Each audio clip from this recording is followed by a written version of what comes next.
degmada beelaha Habar Cali kamida waxa weeye halkani waxaan ka diraynaa xafladan aan ku qabanay xusbigii kulmiye ayaan hambaliye leenahay madaxweynaha cusub ee sharafta leh ee madaxtooyada ku laabantay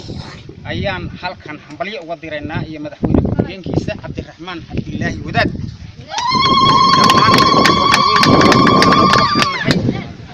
dadka anan كلّبا معارض دخل حاسد dadka anan xaasidka ku talaabsanin emar leeytay xoojinaya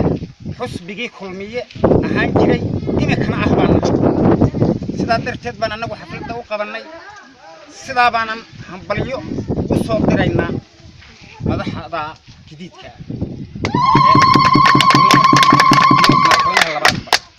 dhaqankiina burbur baa ku dhacay waxa weey dhaqankii hidiye dhaqankii in lagu dadaalana waan doonayna ولا سؤاليو والسلام عليكم ورحمة الله وبركاته.